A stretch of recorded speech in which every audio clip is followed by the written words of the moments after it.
Deus que está movendo entre as nações com seu poder, jovens e velhos adorando. Os céus então se abrirão para Jesus Cristo, o Rei que vem.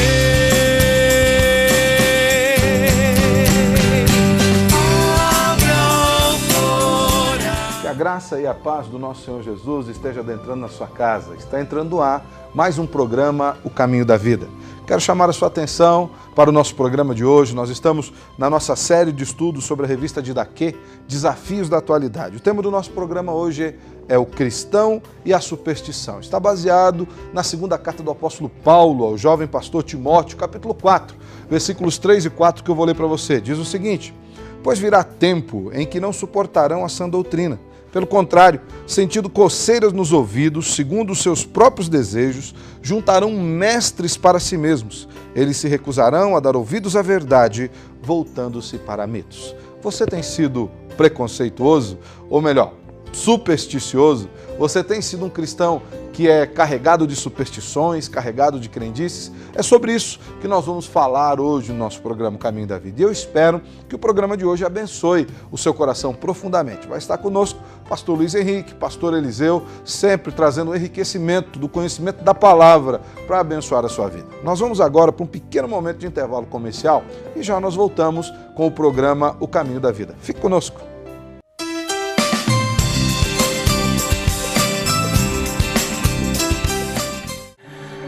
Olha, eu recebi essa entrada aqui para Olha, dia... Infelizmente o seu projeto não foi aprovado. Paz. Há quanto tempo você não sabe o que é isso? Disque Paz, uma palavra amiga para todas as horas da vida.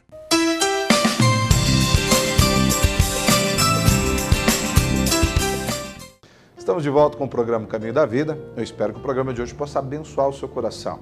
O tema é o cristão e a superstição. Lembrando que nós estamos estudando a revista Didaquê, Desafios da Atualidade. Antes de nós falarmos um pouquinho mais sobre superstição, e a grande pergunta é: você é um cristão supersticioso?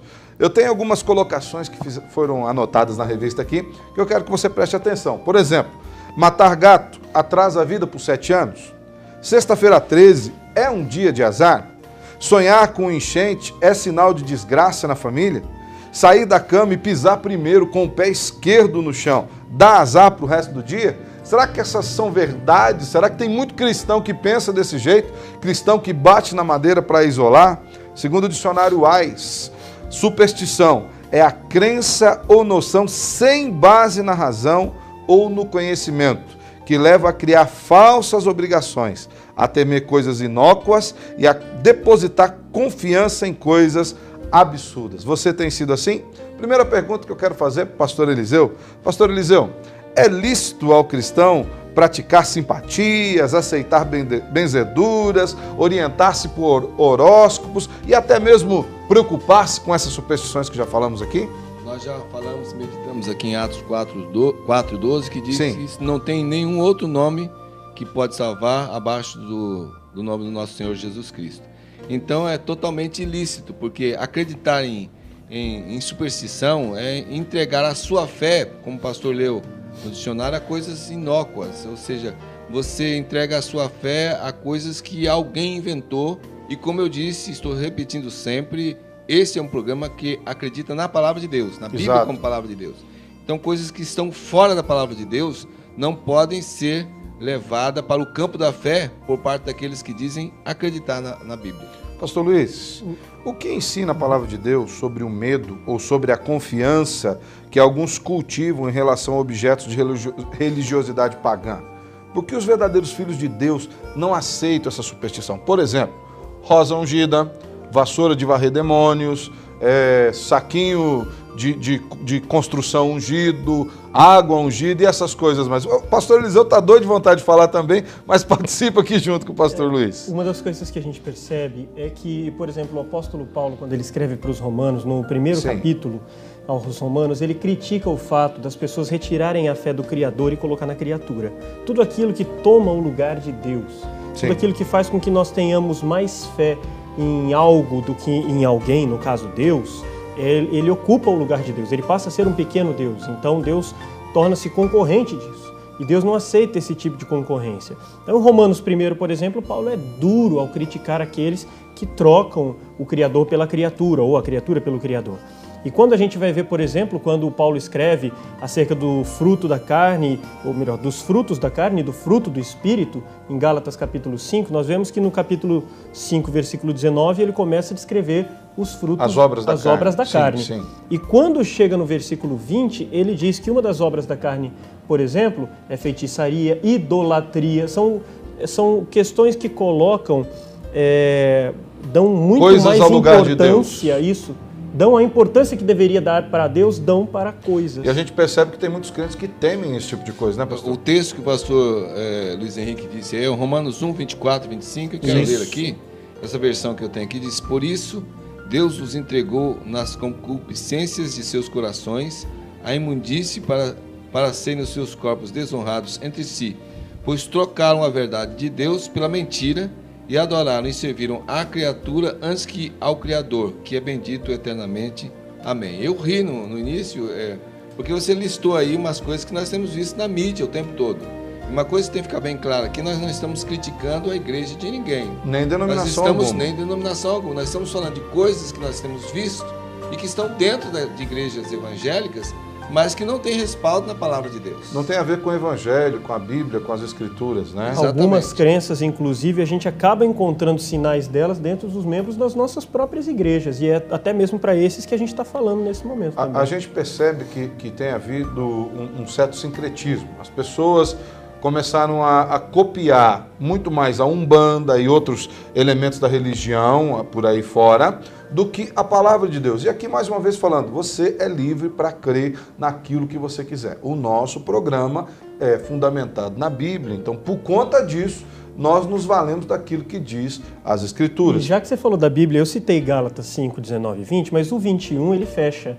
Ele, depois de citar idolatria, feitiçaria, etc. e tal, ele termina dizendo: a respeito dessas coisas eu já vos preveni, que não herdarão o reino de Deus os que tais coisas praticam. Isso é muito pesado. O que nos diz ainda com respeito àquela pergunta, o profeta Jeremias, do capítulo 14, versículo 22, pastores? Estou com ele aqui, ó. Acaso haverá entre os ídolos dos gentios algum que faça chover? Ou podem os céus de si mesmo dar chuvas? Não és tu somente, ó Senhor, nosso Deus, o que fazes isto? Portanto, em ti esperamos, pois tu fazes todas essas coisas. Então aqui o profeta está dizendo que toda a ação vem de quem? De Deus. Deus governa sobre o universo e não é por causa da superstição. Eu lembro que um amigo fez uma piadinha, se esse tipo de superstição ganhasse campeonato. Tem gente que o time dele vai jogar, ele põe pilha na geladeira, falou, campeonato baiano terminava empatado. Né? Porque todo mundo tem a sua superstição e faria lá do seu jeito. Tá? Diante dessas superstições que subjugam tantas pessoas, que certeza podem ter aqueles que pertencem ao povo de Deus? No passado era um povo, que eram os descendentes de Abraão, Israel, povo de Deus. Sim. Hoje é o Israel espiritual, é a igreja do Senhor Jesus, que não é mais a descendência direta de um homem, mas todos aqueles que são gerados através da ação do Espírito Santo, crendo no Senhor Jesus Cristo como a palavra. Mas eu creio que o texto de número 23 pode bem aplicar aos nossos dias. O que nos diz, pastor? Pois contra Jacó não vale encantamento, nem adivinhação contra Israel. Agora se poderá dizer de Jacó e de Israel, que coisas tem feito Deus? Ou seja, se nós dizemos que a igreja é o Israel de hoje, esta é uma palavra, não vale encantamento, não vale adivinhação, toda a crença, toda a esperança, toda a expectativa está naquilo que Deus vai fazer, naquilo que Ele pode fazer. Ou seja, a igreja não precisa temer nada que venha externo, porque quem está conosco é o Deus. Tem um texto que é maior do que está lá no mundo agindo. Aquele que está em nós, sim. maior é o que está em nós do que está no mundo, é o que diz a própria palavra de Deus. Mas tem um outro texto que eu gosto muito, quando as pessoas vêm para mim perguntando sobre expulsar demônios. Ah, pastor, tenho medo de expulsar demônio, porque vai que o demônio quer me pegar depois. Não, esses medos assim, que as pessoas costumam ter. A superstição gospel. Uma superstição gospel. Eu geralmente coloco esse texto aqui, 1 João, primeira carta do apóstolo João, No capítulo 5, versículo 18, ele diz: sabemos que todo que é nascido de Deus não vive em pecado. Antes, aquele que nasceu de Deus, no caso Jesus Cristo, o guarda. Então Jesus Cristo guarda aqueles que são nascidos de Deus. E o maligno não lhe toca. Por que eu preciso de pé de coelho, de garrafa d'água em cima de não sei de onde, copo na televisão? O que não eu há preciso necessidade. se eu tenho isso? Não há necessidade. O Senhor está conosco. O Senhor tem nos guardado. O Senhor tem nos abençoado. As pessoas precisam aprender um pouco mais sobre isso. Nós vamos agora para um pequeno momento de intervalo comercial e nós voltamos já no outro bloco ampliando um pouco mais esse conceito e esse conhecimento acerca das superstições. Troque de canal não, fique conosco. Já voltamos aqui com o programa Caminho da Vida.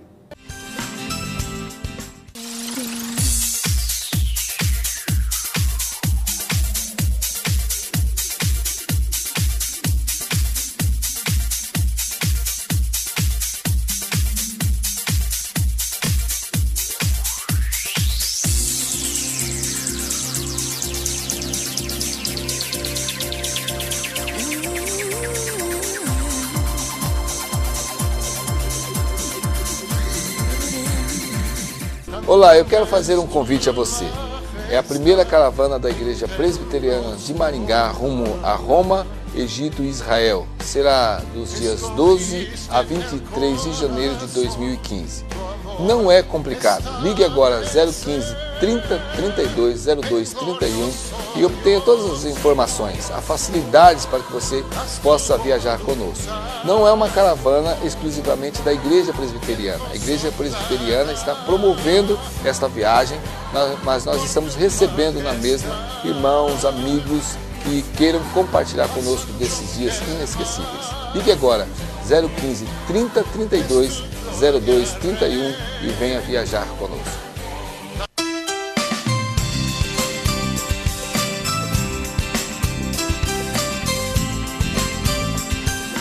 Estamos de volta com o programa Caminho da Vida. Nós estamos estudando a lição, a revista da Didaquê, Desafios da Atualidade. O tema de hoje é o cristão e as superstições. Pastores, a grande questão que eu quero perguntar agora, a grande pergunta desse primeiro momento, desse segundo momento de debate, é uma pergunta até bastante controversa e aqui nós vamos precisar tratar dela com bastante seriedade. Diz o seguinte: você concorda que práticas supersticiosas têm sido ensinadas hoje em algumas igrejas que se dizem evangélicas, mas essas práticas não são cristãs?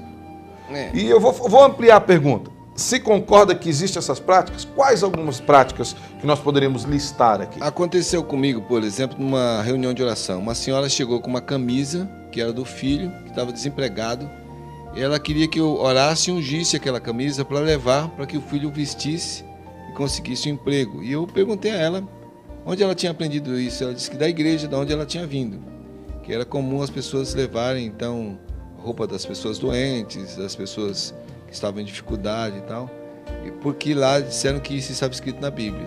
E é uma prática, é uma superstição difundida no meio do povo. As pessoas pegam um texto Atos 19, 11, do apóstolo Paulo específico. Atos 19, 11 e 12 diz que se levava peças do apóstolo. Então, no caso, ela teria que levar a minha camisa ou uma peça de roupa minha para que a pessoa... Já estão fazendo isso também. Só que veja só, levando toalhas não é um mandamento.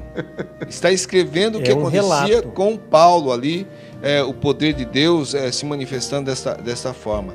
Isso não é uma regra, está dizendo o que acontecia com eles. Era a experiência de Paulo. Que o apóstolo era pobre, era perseguido, era jogado em prisões. Então, é uma coisa que hoje não acontece. Acontece só algumas coisas que são tomadas como ordenanças. E, na verdade, não é. Então, eu me recordo disso. Outra coisa é pedir para o pastor orar com a mão aberta em cima da Bíblia, num certo capítulo, para levar esta Bíblia para casa, abrir lá a Bíblia nesse capítulo que o pastor orou, para que um problema conjugal seja resolvido. Essa é nova, pastor, essa eu não conheço. Então você precisa procurar mais aí. Eu estou desatualizado. Mostrei para pastor Luiz Henrique a unção do chulé. Está aí na mídia. Está na mídia. Passando óleo na mídia. Pé com pé. E coisas que nós não encontramos na palavra de Deus. Agora, uma coisa que me preocupa, eu quero pegar bem esse texto que o pastor Eliseu citou, de Atos capítulo 19, versículos 11 e 12. O contexto ali é do pessoal extrapolando essa fé e partindo para o misticismo, extrapolando da simples fé, porque o apóstolo Paulo orava e curava, aí vinha-se o misticismo em cima e eles faziam isso que o pastor Eliseu citou, que é ao ponto de levarem aos enfermos lenços e aventais do seu uso pessoal para que os enfermos fossem curados. O versículo seguinte, os dois versículos seguintes, 12 e 13, e a continuidade, diz o seguinte: ou seja, assim como eles faziam essas práticas, tinham outros, alguns judeus exorcistas ambulantes. Eles tentaram invocar o nome do Senhor Jesus sobre possessos de espíritos malignos, dizendo: esconjuro-vos por Jesus a quem Paulo prega. E o versículo 14 de Atos 19 diz: os que faziam isso eram 7 filhos de um judeu chamado Cefas, sumo sacerdote, mas o espírito maligno lhes respondeu: conheço a Jesus e sei quem é Paulo, mas vós, quem sois? E saltou sobre eles e botou os 7 para correr desnudos e feridos. Portanto, o que eu entendo aqui é que o texto que já vem falando sobre essas superstições, ele acaba demonstrando nesses versículos 13, 14 e 15 qual é a consequência. Além de deixar bem claro e definido que era uma questão com o apóstolo Paulo. Outros quiseram seguir, e aqui é até interessante, por exemplo, usando esse contexto, nós podemos falar de Simão, o mágico. Também. Que ele pegou e viu os apóstolos fazendo aqueles milagres, ele falou: olha, me vendam esse poder. Ao que eles responderam: seja você e o seu dinheiro para a perdição.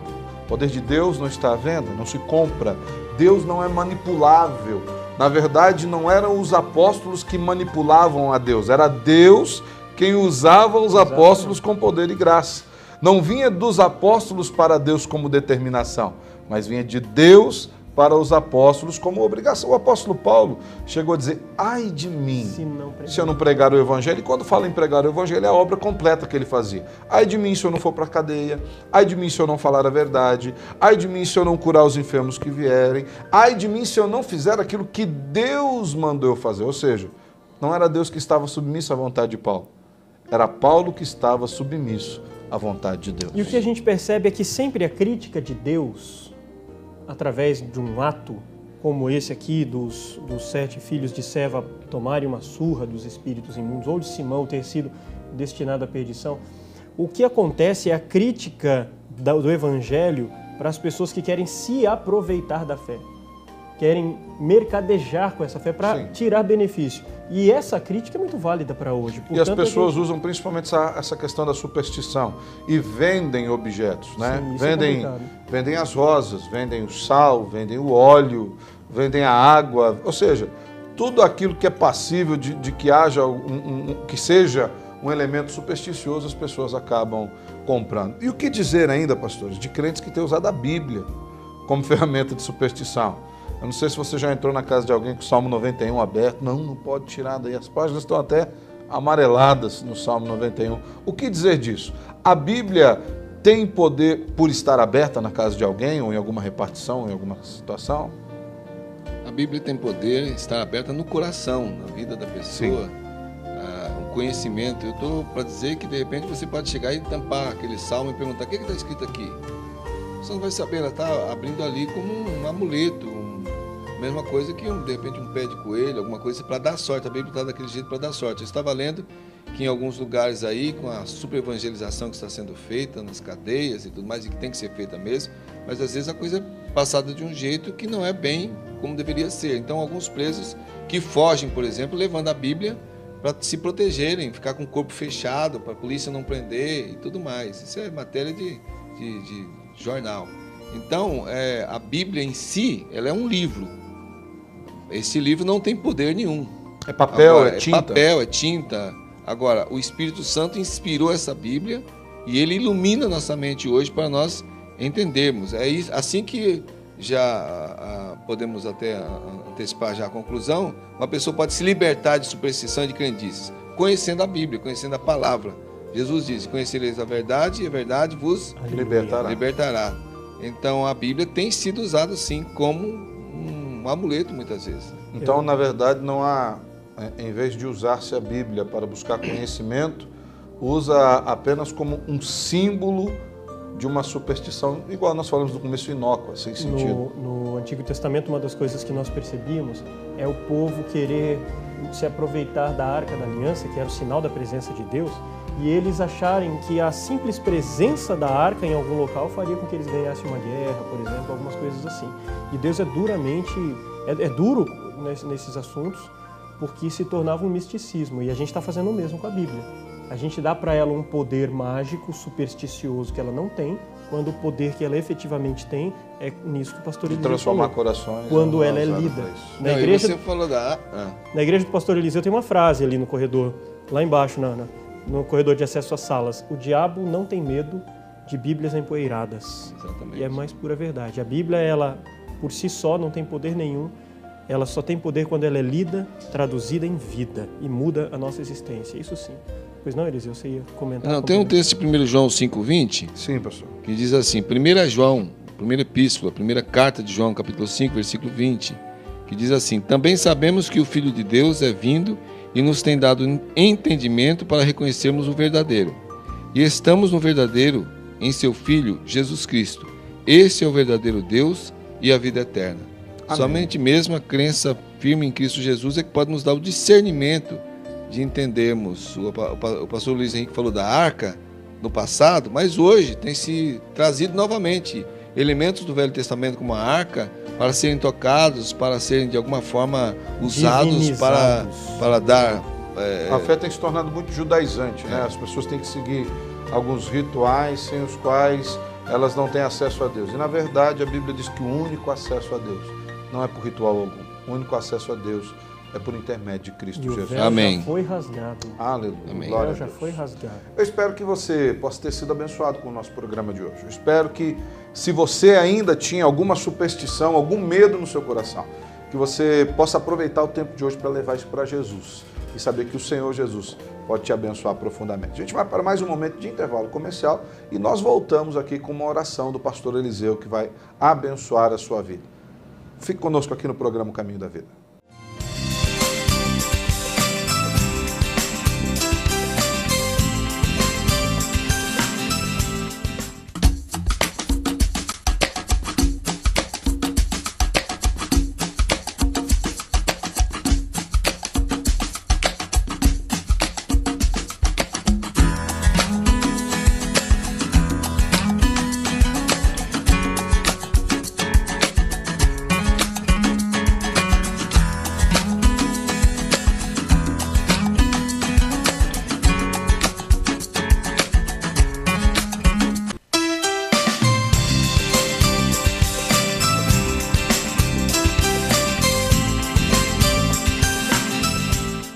Estamos de volta com o programa Caminho da Vida. Antes de nós encerrarmos o programa de hoje, quero te fazer um convite.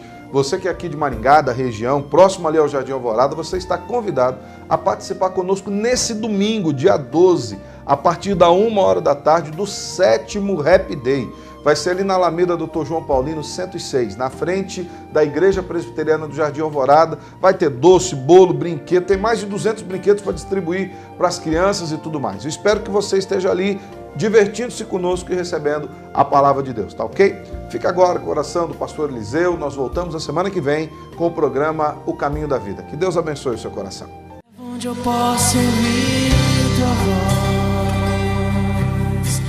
Deus amado, nós queremos pedir que o que nós conversamos hoje aqui, compartilhamos, realmente possa ajudar muitas vidas. Sim. Liberta, Senhor, da superstição, da crendice, do medo, Senhor, de coisas que realmente não podem fazer mal. Liberta através do conhecimento da Tua Palavra. Envia a ação do Teu Espírito Santo na mente e no coração dessa pessoa que esteja porventura presa a estas coisas. Liberta, Senhor, com a verdade da Tua Palavra. Em nome de Jesus. Amém. Amém. Vejo Deus que está movendo entre as nações com o seu poder.